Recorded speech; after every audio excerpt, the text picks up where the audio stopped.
Today I want to talk about something that most coaches won't even touch because it literally goes against everything that the diet industry has been selling to you for the last 20 years. So we have all been taught that smaller is better, less fat is better, getting as lean as possible is the best. And if you do that, then you've won. And today I want to completely flip that on its head because there is a floor, and when you get below it, your body fights back hard. Not because something is wrong with you, but because your body is doing exactly what it is supposed to do, keep you alive.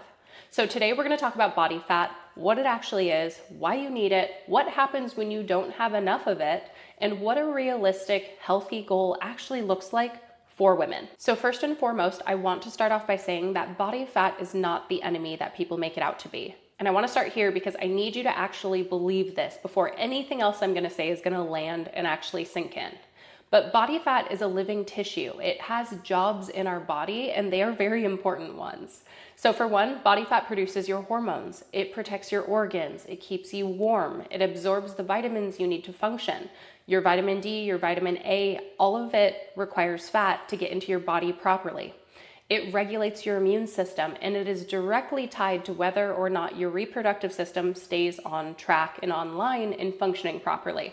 So this is a requirement for survival. So when we talk about losing body fat, which is an absolutely valid goal, we have to talk about it in the context of a range, not a race to the bottom. And I bring this up because I see messages come through all the time from women that say, I want to be at 0% body fat. And it makes me realize that there is such a discrepancy in the knowledge of what body fat is and how it works, and what people should really be aiming for. And another thing that I want to talk about is why our body fat percentages as women are drastically different than a man's, because this is where so many women get frustrated. So I want to put this to rest right now. You cannot compare your body fat percentage as a woman to a man's. It is not apples to apples. It is not a good comparison, and it's not even close. So here's a simple way to think about it. A man can genuinely be healthy and lean at around 8 to 10% body fat. A woman at 8 to 10% body fat is in a medical crisis. Why? Because women require significantly more essential fat just to survive. So we're talking about the fat that your body absolutely cannot function without. For men, that floor is around 2 to 5%. For women, it is around 10 to 13%. And that's not a design flaw, that is biology protecting you. So for the women in this room, the 30 to 50-year-old high-achieving women who want to look strong, feel good, have energy, sleep well, have a sex drive, and actually enjoy their life, a healthy, thriving body fat range is really between 22 and 28%. Athletic women who are training hard and intentionally with proper nutrition might sit around 18 to 22%. So this is the target, not 12%, not 0%, not abs at any cost, but a range where your body actually functions the way it was built to. So let's talk about what happens when your body fat percentage gets too low. And this is the part I really want you to hear, because society has been pushing bikini competitions, bodybuilding, shredding, lose body fat, get on Ozempic. But when body fat drops too low, and for women, we're talking below 17 to 18%, your body starts making executive decisions on your behalf, and you are not going to like them. So the first one is your period is going to get wonky, and it might completely disappear. Your body is incredibly smart, and when it senses that fat stores are too low to safely support a pregnancy, it turns off your reproduction. Your cycle becomes irregular or completely stops. Now, I know some of you are thinking, honestly, that sounds kind of nice not to have a period. I'm done having kids. But here's why it matters even if you are done having babies. Your menstrual cycle is a vital sign. It is your body's monthly report card. And when it goes missing, it means estrogen is dropping. And when estrogen drops, you start losing bone density. Your cardiovascular protection decreases. Your mood takes a hit, and your brain function suffers. So your period is not an inconvenience, it is information. And when it goes quiet, when it starts to change, when it shortens, when it gets lighter, when it gets heavier, your body is telling you something is wrong. So I want to use myself as an example here. So the last couple months, we were training for a high rocks. So my cardiovascular output was drastically increased. Well, what happened? I started burning more calories and I started losing more body fat. My body fat range dropped down to that unsafe range that starts to hit your menstrual cycle. I was getting down to 17% subcutaneous fat and around 20% overall fat. So what happened? My period came 5 days early, 2 months in a row. I started to sleep poorly. I started to wake up more in the middle of the night. I was getting more headaches. My body was telling me something was wrong. So what did I need to do? I needed to increase my food intake because it will start to impact all the aspects of your body. The next biggest one that so many women notice is their sleep starts to fall apart. And this surprises a lot of people, and I'm not sure why. You would think that being lean means being healthy and sleeping well, but chronically low body fat, it absolutely wrecks your sleep. And here's why in plain language. When your body thinks it's in famine, which is what very low body fat signals to you biologically, it raises your cortisol, which is your stress hormones. It raises your cortisol to keep you alert and to mobilize energy. Cortisol is supposed to be low at night. So when it stays elevated, you don't get into deep sleep the way that you're supposed to.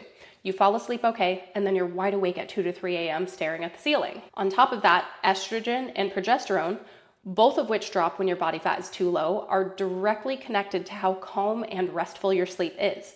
Progesterone especially has a natural calming effect on the brain. And when it tanks, you feel wired and anxious at night, even when you're exhausted. So if you're waking up at 3 a.m., exhausted but can't get back to sleep, and you've been under eating and overtraining, this is not just stress. This is your hormones telling you that they need more to work with. When your body fat is exceptionally low, your brain stops working the way that it needs to. So if you're a high-performing woman, you need your brain functioning properly. But body fat is directly connected to brain function. The coating around your nerve fibers is made largely from fat. And when body fat gets too low, many women experience brain fog, slower thinking, mood swings, emotional instability. You cannot lead, mother, run a business, or make good decisions when your brain is running on empty. The next thing is your metabolism slows down. Your thyroid is extremely sensitive to how much you're eating and how much fat you are carrying. When body fat drops too low and you're under eating, your thyroid pulls back, your metabolism slows, you feel cold all the time, your hair starts falling out, and you're tired even after getting good sleep, quote unquote, good sleep. And then you think you need to eat even less, and then the cycle gets worse. This is not a willpower problem, this is physiology. So let's talk about the big ick that causes women to go down this spiral. It's the visible abs that they're after. So women say it all the time. How long will it take me to see my abs? And I want to be clear that visible abs on a woman typically shows up somewhere between 16 and 19% body fat. Right now, I'm at 18% body fat. But really, it depends on your muscle development, where you carry your fat, and your genetics. But here's what I need you to know. The women you see with visible abs year-round on social media are either genetically rare, using enhancements, or they might be paying a biological price that doesn't get posted alongside the photo. So missing periods, terrible sleep, anxiety, food obsession, hormonal chaos. You don't want those things. A strong, muscular woman between 23 and 26% body fat who sleeps through the night, has her hormones dialed in, has energy to train, has a libido, and has the energy to lead and show up for her family properly is healthier and more powerful than a depleted woman at 15% body fat. We should not be chasing the smallest version of ourselves. We are building the strongest, most capable version. So I want you to walk away from this with one shift on how you think about your body. We need to stop asking how little fat can we have, and we need to start asking what range allows you to feel incredible, perform your best, sleep deeply, think clearly, and show up as the woman your life requires. This is the goal, and we are working towards that here. We're not working on shrinking, we are working on building. And you do not need to be smaller for the sake of being smaller. We need to be stronger, more muscular, more hormonally balanced, and more energized. That woman exists inside of you right now. We're just building the structure around her.